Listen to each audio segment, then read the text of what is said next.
Hello प्यारे बच्चों, कैसे हैं आप सब। आपका स्वागत है आपका अपना क्लासेस में। मैं हूं विक्रम आदित्य शर्मा। चलिए आज का टॉपिक शुरू करते हैं।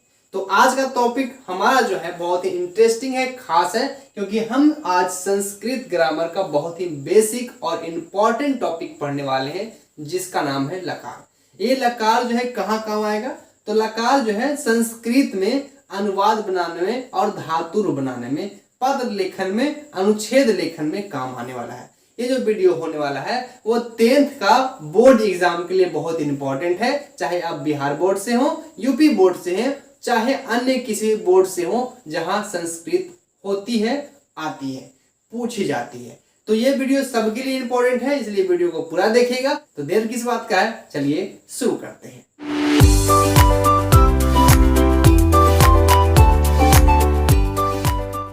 लकार को पढ़ने से पहले हमें दो बेसिक बहुत ही इंपॉर्टेंट टॉपिक पे बात करना चाहिए, जो है पहला टॉपिक है वचन।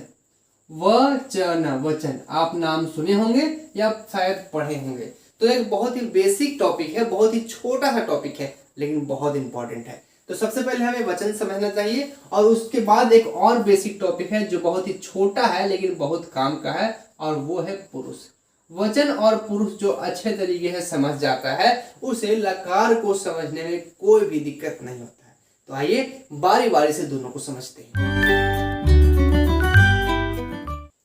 तो चलिए बात करते हैं वचन के बारे में। वचन किसे कहते हैं, क्या होता है वचन? तो सिंपल सा परिभाषा है, जिससे संख्या का बोध हो उसे वचन कहते हैं। वचन का अर्थ ही होता है संख्या, और अगर अंग्रेजी में बोले तो नंबर, NUMBER। अंग्रेजी में बोले तो वचन का मतलब होता है नंबर। और आपने इंग्लिश में भी नंबर पढ़ा होगा, सिंगुलर नंबर और प्लूरल नंबर। हिंदी में बात करें तो एक वचन और बहुवचन। चूंकि हम संस्कृत पढ़ रहे हैं तो संस्कृत में कुछ तो अलग होगा। तो संस्कृत में वचन 3 प्रकार के होते हैं, और कौन कौन है आपके सामने लिखे हैं, एक वचन, द्विवचन और बहुवचन।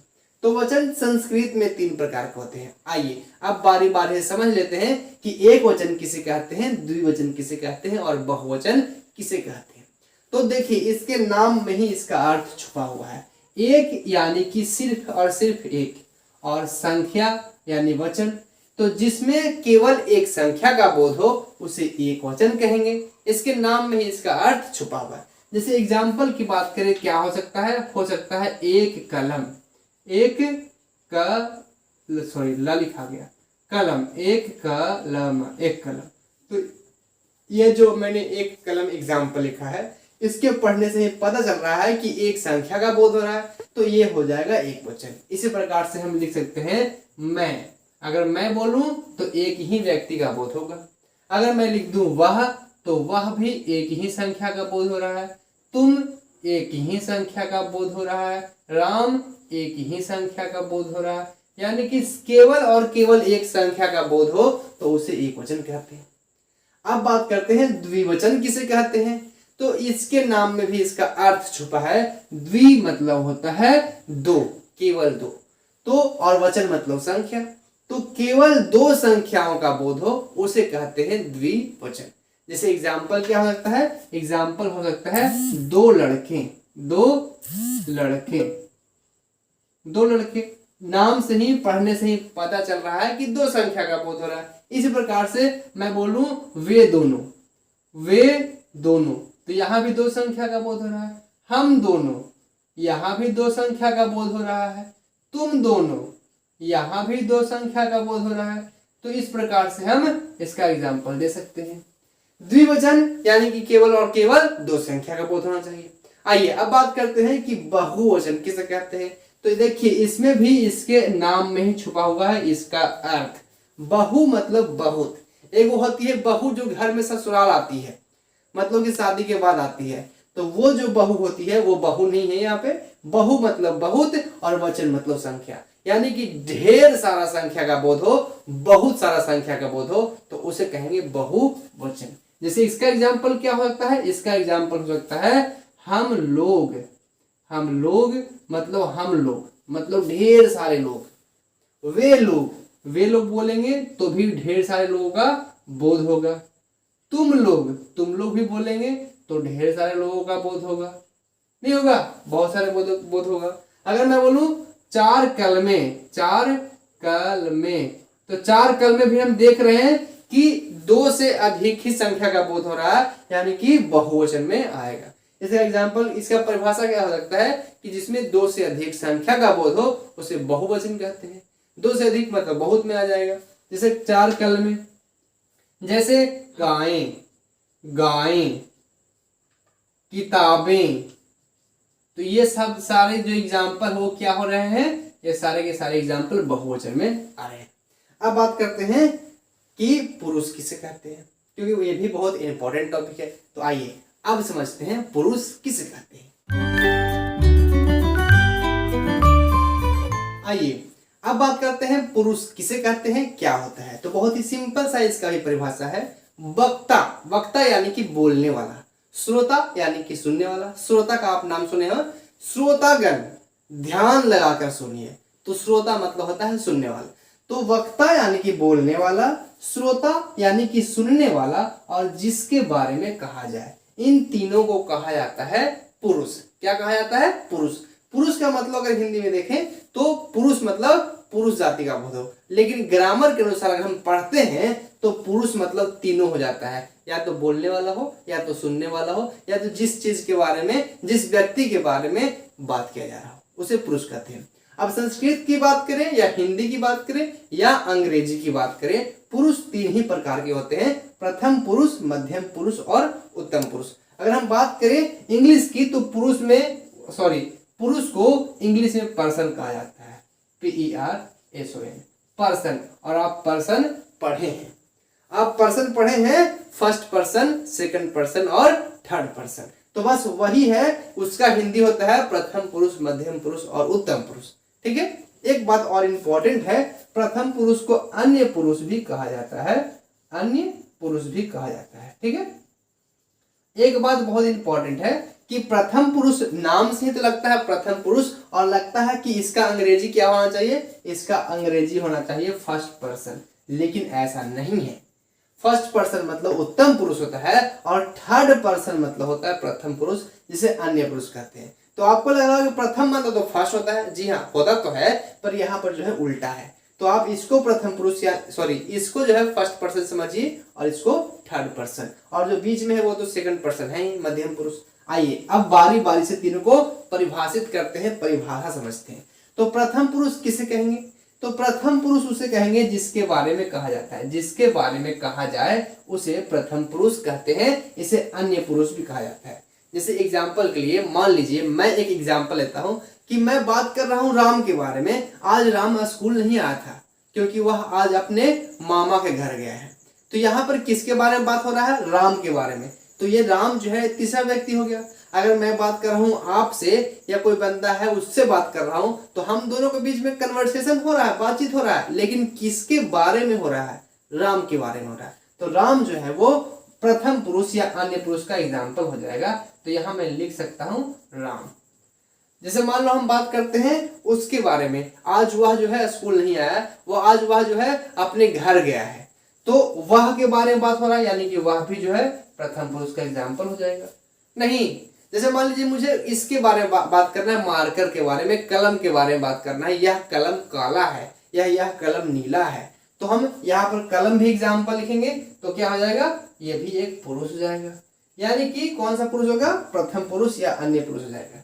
तो आप जिस चीज के बारे में बात करेंगे वो है अन्य पुरुष। ठीक है, ये इसके एग्जाम्पल हो जाते हैं। अब बात करते हैं मध्यम पुरुष की। मध्यम पुरुष किसे कहते हैं? तो जब भी बातचीत होता है तो उसके बीच में एगो सुनने वाला जरूर रहता है। कुछ कहनो, हाँ फलना बहुना ऐसने हथुन, हमू कहे थलियो, लेकिन हाँ बदी ना मानथुन। तो जब भी बात होता है तो एगो सुनने वाला जरूर होता है। और कहते हैं दीवारों के भी कान होते हैं। तो दीवार जो है, जिसका कान है वो जो है मध्यम पुरुष है, जिसका कान है जो सुन रहा है वो मध्यम पुरुष है। और जब भी कहीं भी बातचीत होगा तो सुनने वाला जरूर मौजूद होगा। अगर सुनने वाला मौजूद नहीं होगा, अगर मान लीजिए मैं ही अगर क्लास में पढ़ा रहा हूँ तो बंदा देख रहा है कि हाँ ये बंदा तो बहुत अच्छा पढ़ा रहा है, पर क्लास में आकर देखिए कि कोई बंदा ही नहीं है, कोई पढ़ने वाला ही नहीं है और अकेले बोर्ड पे लिखे जा रहा है, तो मुझे पागल ही समझेगा ना, क्योंकि कोई सुनने वाला नहीं है। तो सुनने वाला रहना बहुत इंपॉर्टेंट है। तो जो सुनने वाला होता है उसे मध्यम पुरुष कहते हैं। और इसके एग्जाम्पल क्या हो सकते हैं? इसके एग्जाम्पल हो सकते हैं तुम, इसी को हम आप भी कहते हैं। तो तुम और आप सेम है, बस रिस्पेक्ट देने के लिए तुमको आप कहा जाता है। तो तुम लिखो या आप लिखो, कोई दिक्कत नहीं है। यहां हो सकता है तुम दोनों, तुम दोनों। अगर दो संख्या है, दो व्यक्ति है, तो तुम दोनों बोलेंगे, और अगर बहुत सारा है तो लिखेंगे तुम लोग, तुम लोग। इसी को हम आप दोनों और आप लोग भी कर सकते हैं। और इसके 3 ही एग्जाम्पल होते हैं, तुम दोनों और तुम लोग। इसके अलावा और कोई एग्जाम्पल नहीं होता है। अब बात करते हैं उत्तम पुरुष की। उत्तम पुरुष किसे कहेंगे? इसका क्या परिभाषा होगा? उत्तम पुरुष बोलने वाला, जो वक्ता होता है वो होता है उत्तम पुरुष। जो बोलने वाला होता है वो होता है उत्तम पुरुष। अब बोलने वाला कौन है? यहां पर कौन बोल रहा है? मैं बोल रहा हूं, तो इसका एग्जाम्पल हो जाएगा मैं। अगर हम दो व्यक्ति आकर बोलते, एक मेरा दोस्त होता, एक मेरी गर्लफ्रेंड होती और एक मैं बोलता, तो दोनों साथ में बोलेंगे। तो मैं बोलूंगा हम दोनों, तो हम दोनों यानी कि हम दोनों इसका एग्जाम्पल हो जाएगा। और इसी प्रकार से अगर हम लोग ढेर सारे व्यक्ति मिलकर बोलेंगे तो इसका एग्जाम्पल हो जाएगा हम लोग। और इसके भी 3 ही एग्जाम्पल होते हैं, मैं, हम दोनों और हम लोग। इसके भी 3 एग्जाम्पल होते हैं। तो ये है वचन और पुरुष, बहुत इंपॉर्टेंट है, खास इंपॉर्टेंट टॉपिक है, क्योंकि इसके बिना हम लकार को समझ नहीं पाते हैं। इसके बिना जो है लकार अधूरा है। मैं तेरे बिना हूं आधा, कौन सा गाना था? क्या गाना था मुझे याद नहीं है, कि और आधा मैं तेरे बिना हूं आधा, ऐसे कुछ था। तो वचन और पुरुष के बिना जो है लकार अधूरा है और आपको समझ में नहीं आता। तो अभी तो हमने इसका बेसिक देख लिया। अब बात करते हैं लकार की। लकार क्या है, कितने प्रकार के होते हैं, कैसे यूज करते हैं, सब कुछ सीखने वाले। चलिए सीखते हैं। आइए अब बात करते हैं लकार के बारे में डिटेल से। लकार क्या है, किसे कहते हैं? तो बहुत ही सिंपल सा इसका परिभाषा है, आपने पहले भी पढ़ा होगा। लकार को अंग्रेजी में अगर बात करें तो इसी को हम कहते हैं टेंस। क्या कहते हैं? टेंस कहते हैं, TENS। तो आपने टेंस तो जरूर पढ़ा होगा। तो मतलब समझिए कि आपने लकार भी पढ़ा है, पर अब हम जो पढ़ने वाले हैं वो संस्कृत में पढ़ने वाले हैं, इसीलिए टेंस का नाम जो है संस्कृत में लकार हो गया। तो आपको अंदाजा तो लग ही गया होगा कि हम क्या पढ़ने वाले हैं। इसी को हिंदी में काल कहा जाता है।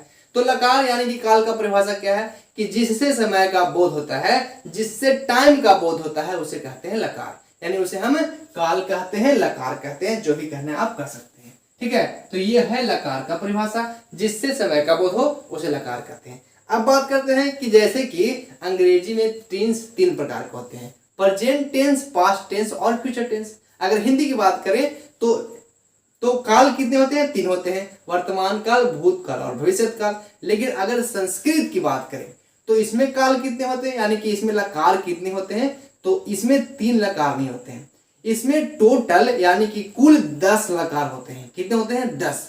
यानी कि संस्कृत सबसे प्राचीन भाषा है और सबसे कठिन भी है, इसीलिए इसमें 10 लकार होते हैं। लेकिन आप डरिए नहीं, आपको 10 लकार नहीं पढ़ने हैं, बल्कि आपको 5 ही लकार पढ़ने हैं, जो इंपॉर्टेंट है, जो हमारे सिलेबस में है और जो एग्जाम में पूछेगा।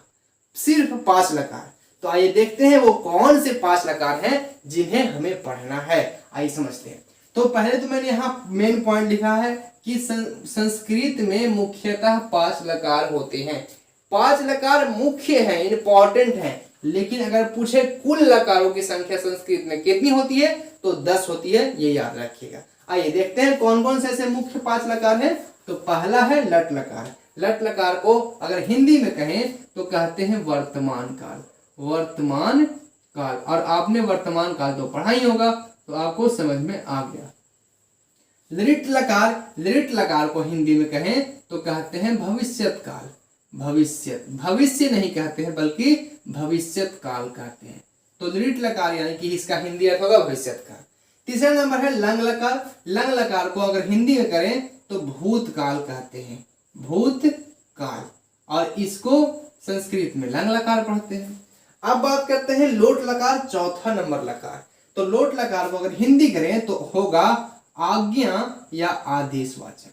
आज्ञा या आदेशवाचक। वाचक। और ये आपने कभी पढ़ा नहीं होगा पहले, ठीक है, क्योंकि आपको सिर्फ और सिर्फ संस्कृत में ही पढ़ने के लिए मिलेगा। उसके बाद है विधि लिंग लकार 5वें नंबर पर। इसका हिंदी अर्थ क्या होगा?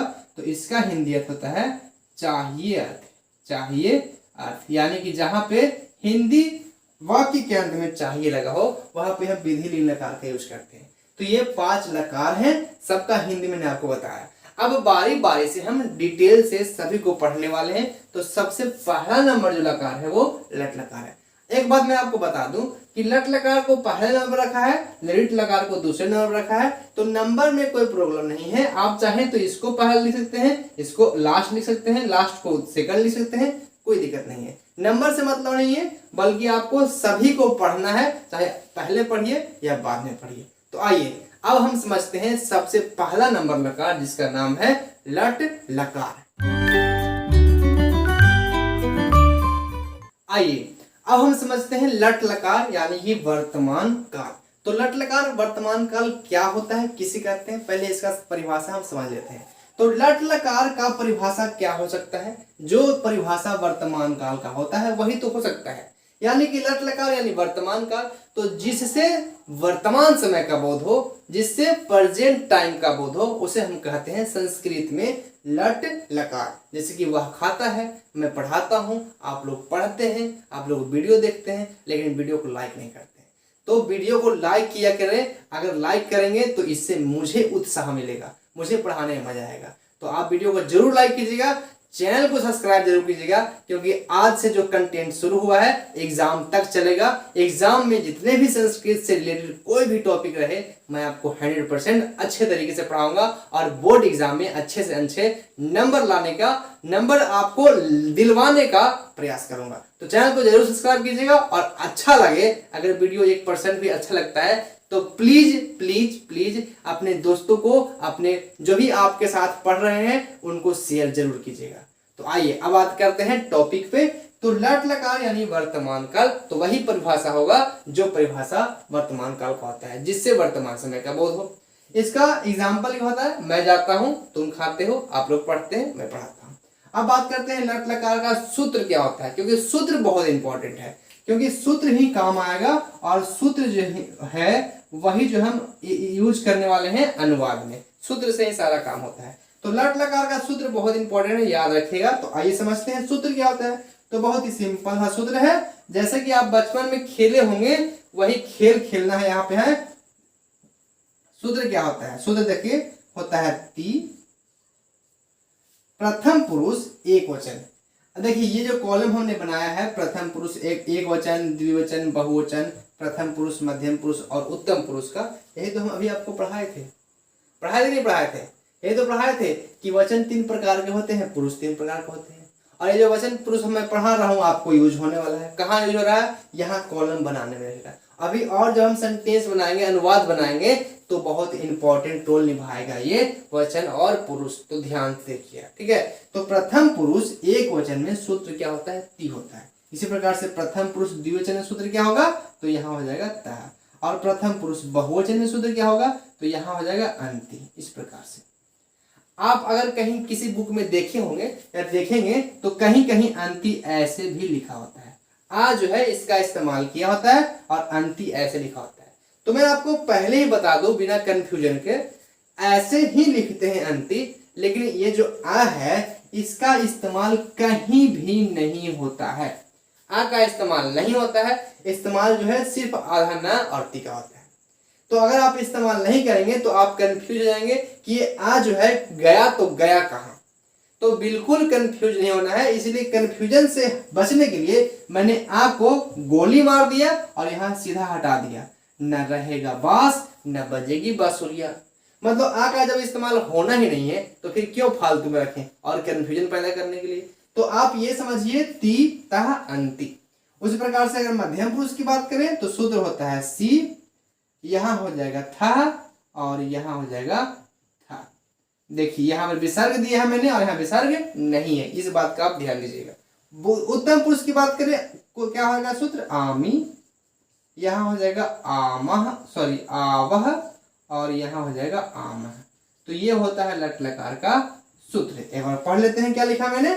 ती तह अंति, सी थह थह, आमी आवाह और आमा, ये लट लकार का सूत्र है। अब आप पूछेंगे सर लट लकार का सूत्र तो बता दिए, अब बताइए इसका इस्तेमाल कहाँ करेंगे, क्योंकि जब भी किसी चीज का इस्तेमाल नहीं होता है वो बेकार हो जाता है। इसीलिए तो कहा गया है पहले इस्तेमाल करें फिर विश्वास करें। तो पहले इसका इस्तेमाल करना तो सिखाइए, तभी तो आप इसको विश्वास करें कि हाँ लट लकार का सूत्र है, बढ़िया है, सुंदर है। तो आइए अब इसका समझते हैं यूज कहाँ होता है। तो इसका यूज हम लट लकार का यूज करेंगे अनुवाद बनाने में और धातु रूप बनाने में। और अनुवाद का जो टॉपिक है बहुत इंपॉर्टेंट है लेकिन बहुत लंबा भी है, तो अभी हम आपको सिर्फ एक झलक दिखा सकते हैं। तो सबसे पहले इसका जो उपयोग है हम धातु रूप बनाने में करते हैं। तो किस बात की देरी, चलिए शुरू करते हैं धातु रूप। चलिए अब बात करते हैं धातु रूप कैसे बनाया जाता है, क्या होता है। तो देखिए यहाँ पर मैंने धातु रूप बनाने के लिए जो है कॉलम बना लिया है।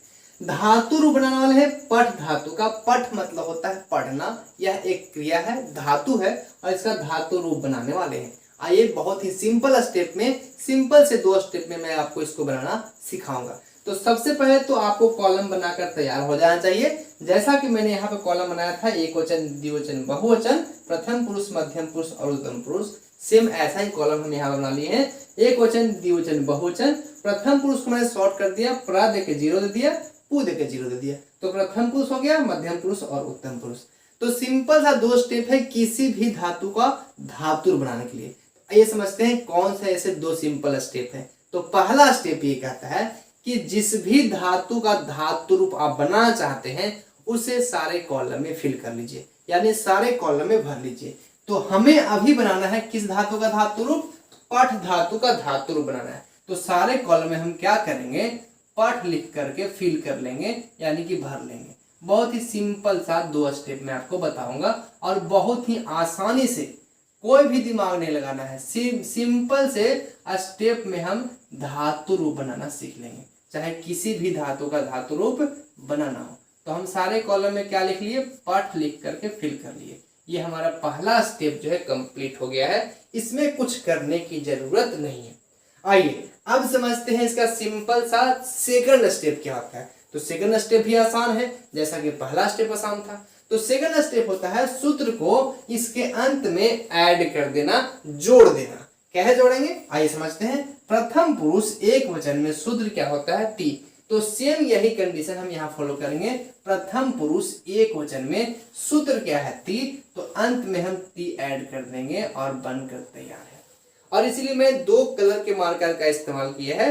सूत्र जो है वो ब्लू से इस्तेमाल किया है और जो पाठ धातु लिखना है उसे ब्लैक से किया है। तो आप समझिएगा, कंफ्यूज नहीं होइएगा। तो प्रथम पुरुष एक वचन का सूत्र ती हुआ, तो प्रथम पुरुष एक वचन के अंत में हम लगा दिए ती, बन गया पठती। इसी प्रकार से द्विवचन का सूत्र होता है तह, तो हम अंत में ऐड कर देते हैं ता। बहुवचन का सूत्र होता है अंति, तो हम अंत में ऐड करते हैं अंति, बनकर तैयार है पठती, पठतः, पठंती। और एक बात मैंने आपको बताया भी था कि यहाँ आ का इस्तेमाल नहीं होता है, नहीं तो आप कंफ्यूज रहेगा। देखिए आ का इस्तेमाल हुआ, नहीं हुआ। अगर आप आ लिखते तो आप जरूर कंफ्यूज हो जाते कि आ कहाँ गया। तो इससे अच्छा है कि लिखिए नहीं। अब बात करते हैं मध्यम पुरुष की। मध्यम पुरुष एक वचन सूत्र होता है सी, तो मध्यम पुरुष एक वचन में हम यहाँ पे अंत में ऐड कर देंगे सी, बन जाएगा पठ सी।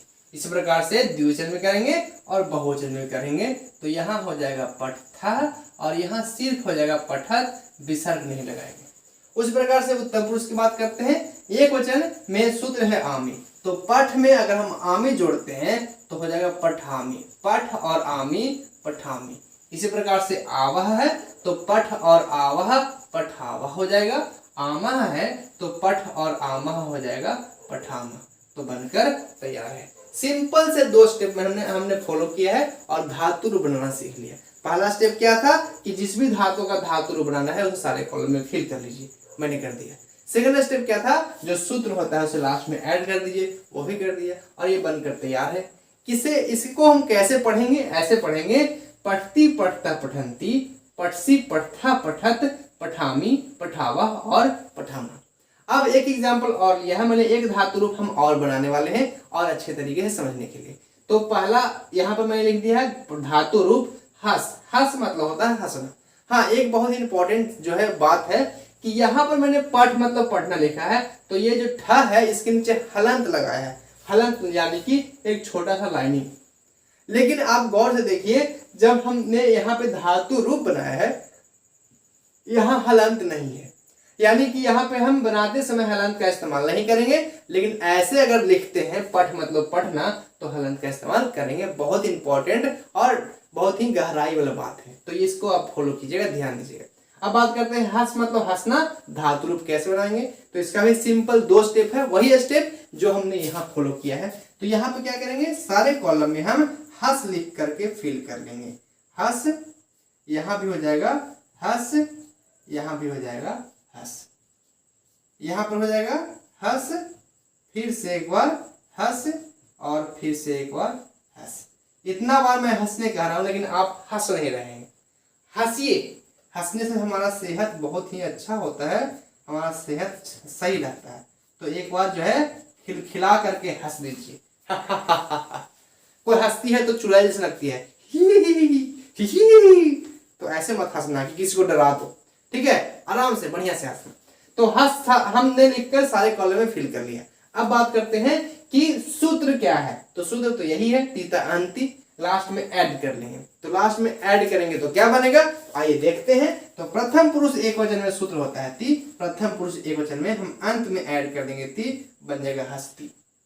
इसी प्रकार से यहाँ ता है तो यहाँ हो जाएगा ता, हस्ता, और यहाँ अंति है तो हसंती। इस प्रकार से मध्यम पुरुष की बात करते हैं, सूत्र होता है सी था था, तो यहाँ ऐड करेंगे सी, यहाँ ऐड करेंगे था, और यहाँ पे ऐड कर लेंगे सिर्फ था।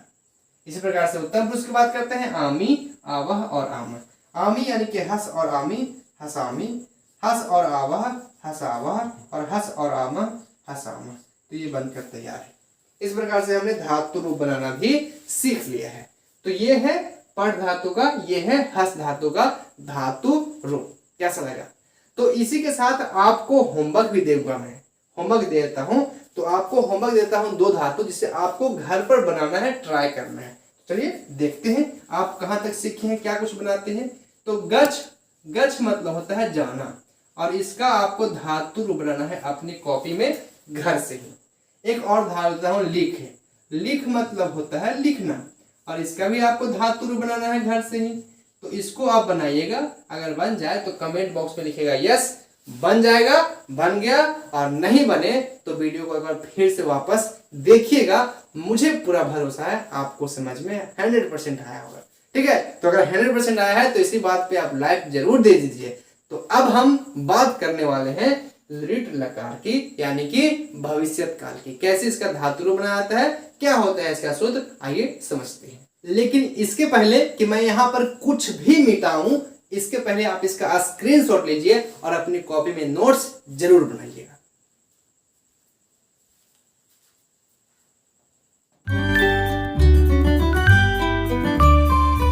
चलिए अब बात कर लेते हैं सेकंड नंबर लकार, लिट लकार यानी कि भविष्यत काल की। लिट लकार यानी कि भविष्यत काल की, इसका सूत्र क्या होता है। तो इसका भी सूत्र जो है सिंपल है, लट लकार के जैसा ही आता है। तो आइए समझते हैं क्या होता है। तो आइए समझते हैं कि क्या होता है इसका सूत्र। तो अभी आपने पढ़ा लट लकार का सूत्र ती तह अंति, तो सेम वही सूत्र है, ती तह अंति ही है, बस इसके पहले हम स्या जोड़ देंगे, आधा सा और या जोड़ देंगे स्या, तो बन जाएगा स्यति। तो अगर आपको लट लकार का सूत्र याद होगा तो आपको लिट लकार का सूत्र याद करने की जरूरत नहीं पड़ेगा, आपको ऑलरेडी याद रहेगा। स्यति हो गया। इसी प्रकार से यहाँ पर स्या जोड़ेंगे और सूत्र जोड़ेंगे तह, तो स्यतः हो जाएगा। इसी प्रकार से यहाँ भी करेंगे स्या और अंति जोड़ देंगे, बनेगा स्यंति। तो स्यति, स्यतः, स्यंति लिट लकार का सूत्र होता है। इसी प्रकार से मध्यम पुरुष की बात करें तो हो जाएगा स्यसि, स्यसि, यहाँ हो जाएगा स्यथः, और यहाँ पर हो जाएगा बहुवचन में स्यथ। इस प्रकार से हो गया, बनकर तैयार है। अब बात करते हैं उत्तम पुरुष की, इसमें भी सेम कंडीशन है। यहाँ हो जाएगा श्यामी, श्यामी, यहाँ हो जाएगा श्यावह, और यहाँ हो जाएगा उत्तम पुरुष में श्यामः। तो इस प्रकार से हमने लिट लकार भी सीख लिया। इसका सूत्र भी हमें याद हो गया सिंपल स्टेप में, ठीक है। स्यति स्यतः स्यन्ति, स्यसि स्यथः स्यथ, श्यामी श्यावः और श्याम। जैसा लट लकार का सूत्र होता है वही सूत्र होता है, उसके पहले स्या जोड़ते हैं। एक बात मैं आपको बता ही दूं कि कहीं कहीं आप देखेंगे तो स्यति इस प्रकार से भी लिखा होता है, स्यति, यानी कि जो स है वो दंत सा होता है, मूर्धन्य जैसा नहीं होता है। तो ये भी सही है और ये भी सही है, लेकिन मैं आपको बता दूं कि ज्यादातर इस्तेमाल होता है तो ये स्यति इस्तेमाल होता है, बहुत ही कम केस में ये होता है। तो मैंने आपको दोनों बताया है, जहां पे ऐसा यूज होगा मैं वो भी बता दूंगा कि कहां पे यूज होगा। तो आइए पहले हम इसका इस्तेमाल करना सीखते हैं कि ये जो स्यति स्यतः स्यन्ति सूत्र होता है दीर्घ लकार का, इससे हम धातु रूप कैसे बनाते हैं। तो आइए समझते हैं। तो यहां मैंने लिख लिया है, कॉलम बनाकर तैयार कर लिया है ऑलरेडी।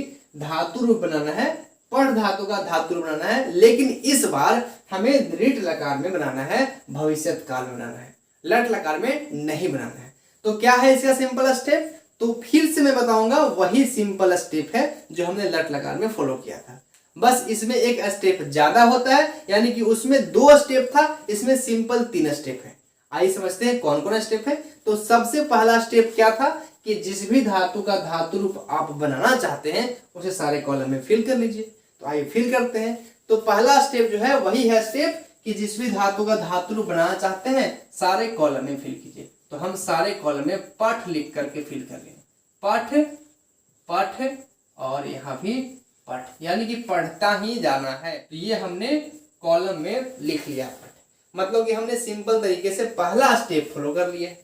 अब सेकंड स्टेप क्या था कि सूत्र को लास्ट में ऐड करते हैं। तो आइए सूत्र को लास्ट में ऐड करते हैं, स्टेप नंबर 2। तो इसको मैं ब्लू मार्कर से कर रहा हूं ताकि आपको साफ सुथरा दिखे। तो यहाँ है स्यति स्यतः स्यन्ति, तो प्रथम पुरुष एक वचन में होता है स्यति, तो हम अंत में ऐड करते हैं स्यति, इस प्रकार से पठ स्यति। यहाँ भी स्यतः ऐड कर लेंगे क्योंकि सूत्र होता है स्यतः, और यहाँ ऐड कर लेंगे स्यन्ति। तो ये हमने सूत्र को लास्ट में ऐड किया। इसी प्रकार से मध्यम पुरुष के साथ भी करेंगे। यहाँ हो जाएगा स्यासी और यहाँ हो जाएगा स्यथः और यहाँ उत्तम पुरुष में हो जाएगा सिर्फ स्यथ, ऐसे बनकर तैयार हो जाएगा।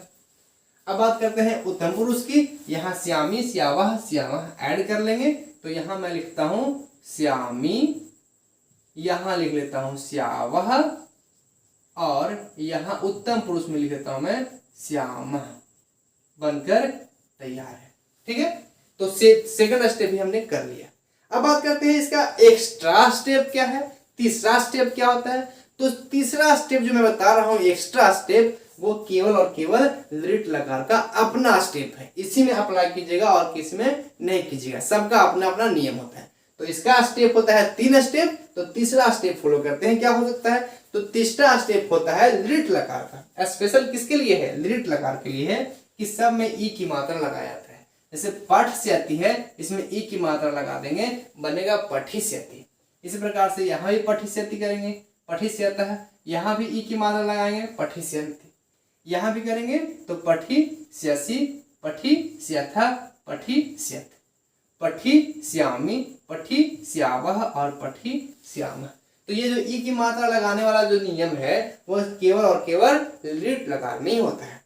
तो अब इसको हम सरल तरीके से पढ़ सकते हैं, समझ सकते हैं। पठिष्यति, पठिष्यतः, पठिष्यन्ति, पठिष्यसि, पठिष्यथः, पठिष्यथ, पठिष्यामि, पठिष्यावः और पठिष्यामः, बनकर तैयार है। तो इसी प्रकार से हम चाहें तो हस्त धातु का धातु रूप बना सकते हैं दृढ़ लकार में। तो आइए देखते हैं। तो इसका भी वही सिंपल सा 3 स्टेप है। कौन कौन से स्टेप है, तो पहला स्टेप होगा कि सारे कॉलम में हम हस लिख करके फिल कर लेंगे। सारे कॉलम में हस लिखिए, इतना हंसिए। तो हंसना जो है हम सीख लिए, हा हा हा। तो सारे कॉलम में हमने पहला स्टेप फॉलो कर लिया है, यानी कि हंस लिख करके तैयार कर लिया है। आइए अब बात करते हैं सेकंड स्टेप की। सेकंड स्टेप क्या है, जो सूत्र है उसको हूबहू यहाँ पे उतार दो, यानी कि फिल कर लो। तो आइए कर लेते हैं सेकंड स्टेप फॉलो। तो प्रथम पुरुष एक वचन में सूत्र है ती, तो इसी प्रकार सॉरी स्यति है तो हम यहाँ फिल कर लेंगे स्यति। उसी प्रकार से स्यतः और स्यन्ति, तो हम बारी बारी से फटाफट कर लेते हैं काम। स्यतः स्यन्ति, यहाँ हो जाएगा स्यसि, स्यथः और यहां हो जाएगा स्यथ। उसी प्रकार से उत्तम पुरुष की बात करते हैं, श्यामी,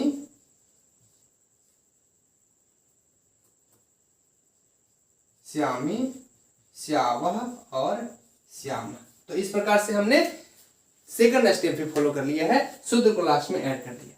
अब थर्ड स्टेप, तीसरा स्टेप क्या होता है कि सिर्फ लीट लकार में ही होता है कि सबको ई की मात्रा लगाते हैं। आइए ये भी कर लेते हैं। तो सबके ऊपर यानी कि सबके सब में ई की मात्रा लगाते हैं। हस बनाएगा हसी, यहां भी हो जाएगा हसी, यहां भी हो जाएगा हसी, यहां भी हसी, हसी और हसी।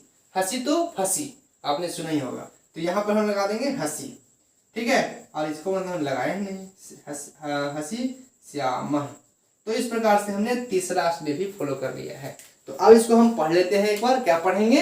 हसिष्यति, हसिष्यतः, हसिष्यन्ति, हसिष्यति, सॉरी हसिष्यसि, हसिष्यथ और हसिष्यथ, हसिष्यामि, हसिष्यावः और हसिष्याम।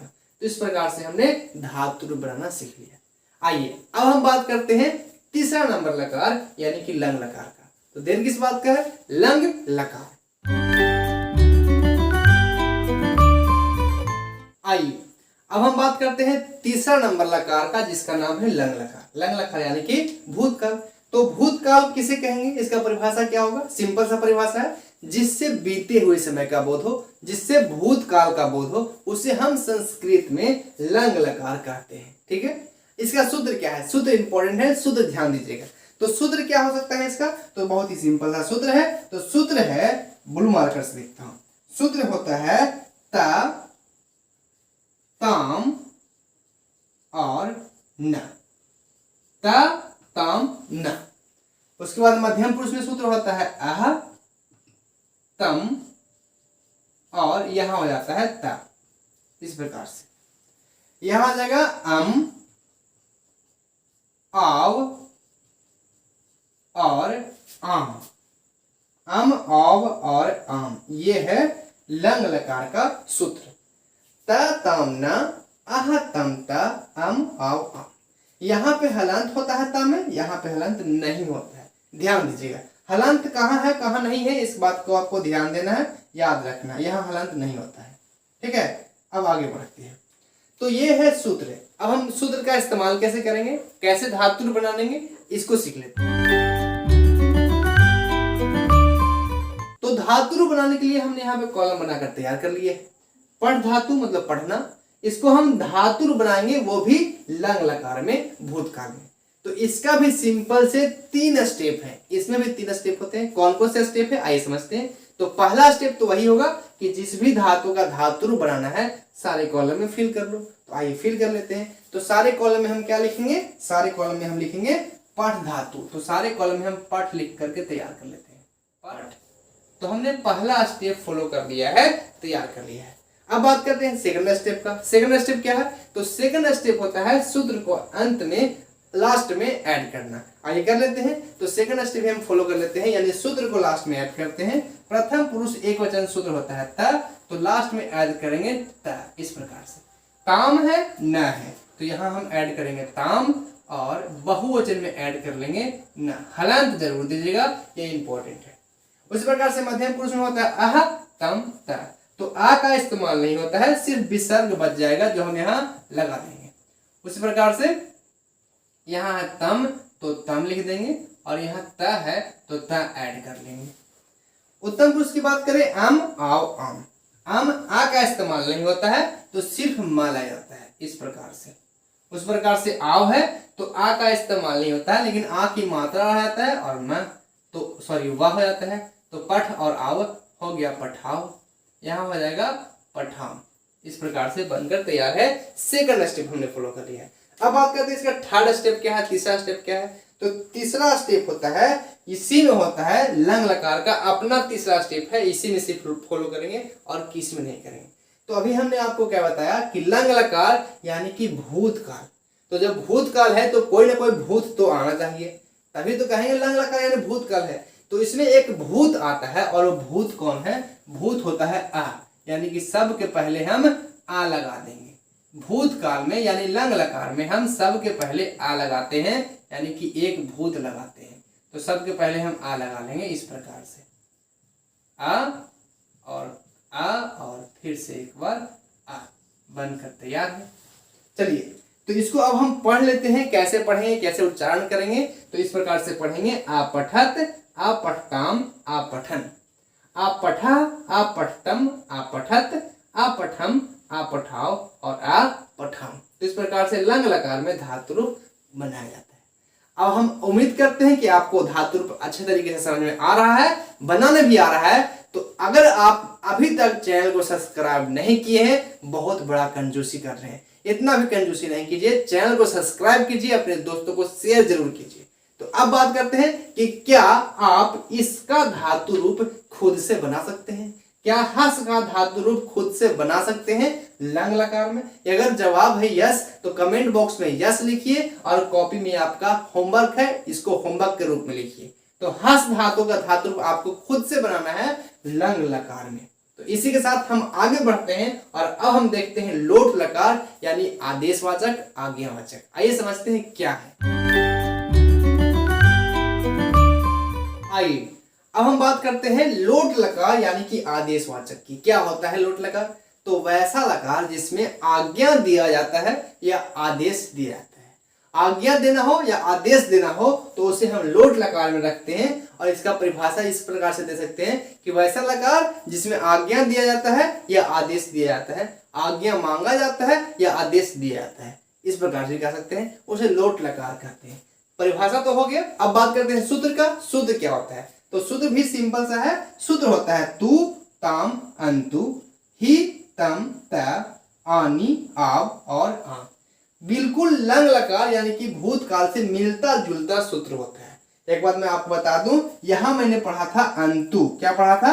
अंतु पढ़ा था। तो फिर से वही कहूंगा कि आ का इस्तेमाल पढ़ने में जरूर कीजिएगा, लेकिन लिखने में नहीं कीजिएगा, क्योंकि लिखिएगा तो जरूर लेकिन इस्तेमाल नहीं होगा, फिर आप कंफ्यूज हो जाएगा।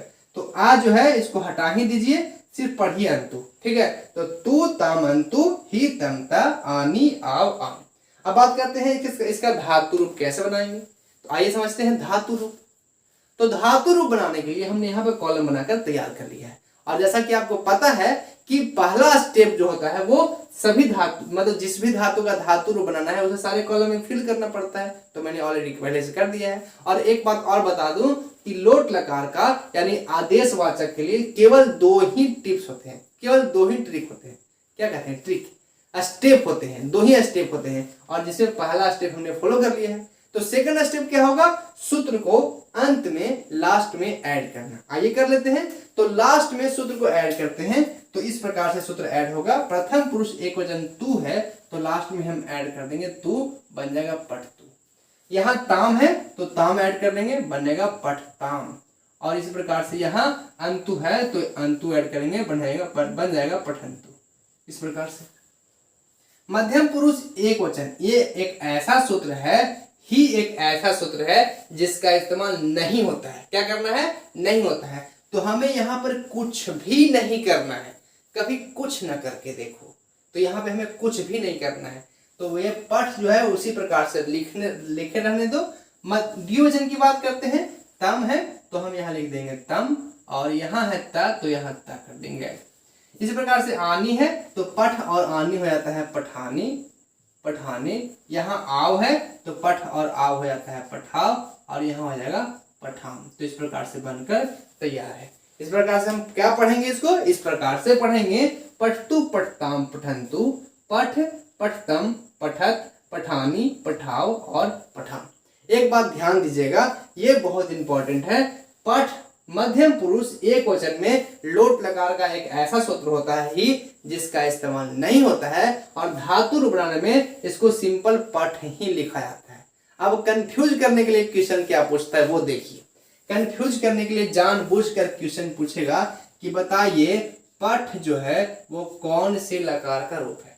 अब आपको तो लगेगा कि पठ मतलब तो पढ़ना होता है, और ये पढ़ना जो है इसमें तो कोई सूत्र लगा ही नहीं है।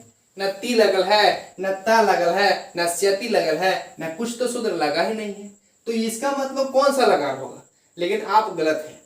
अगर यहाँ पे हलांत लगा हो तो कहेंगे पाठ मतलब पढ़ना, लेकिन अगर पाठ लिखा है और हलांत नहीं लगा है तो इसका मतलब ये समझिए कि ये मध्यम पुरुष एकवचन लोट लकार का रूप है।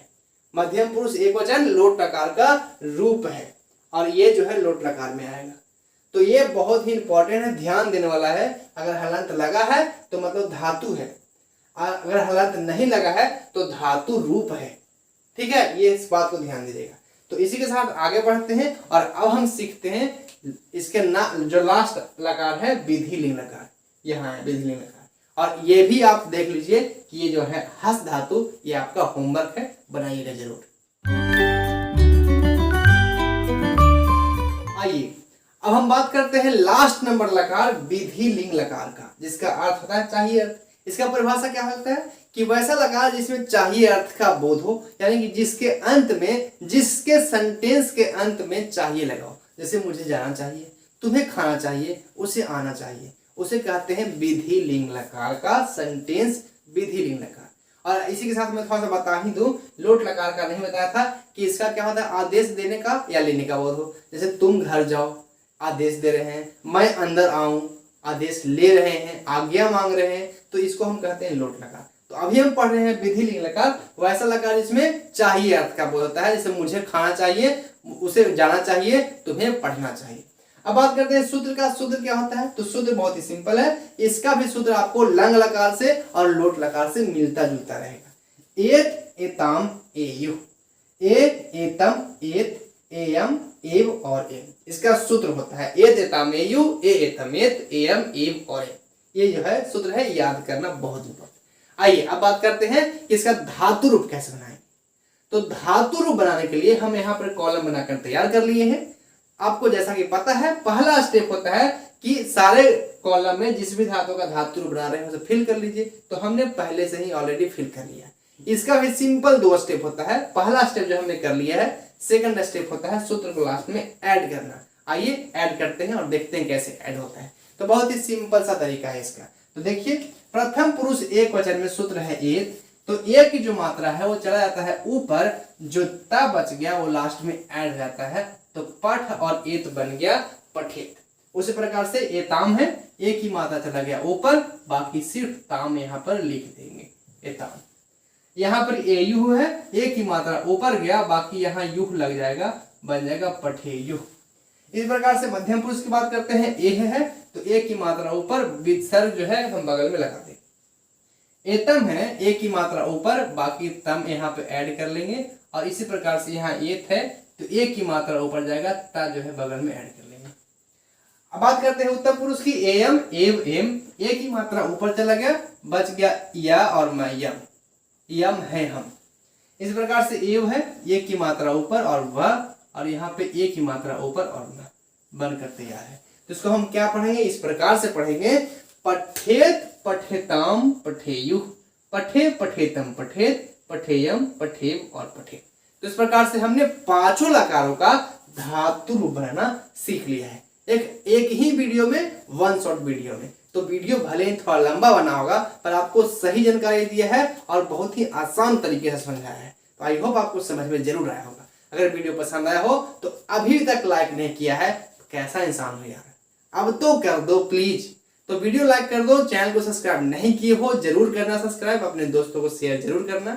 तो इसी के साथ इसको हम आज यहीं तक रखते हैं।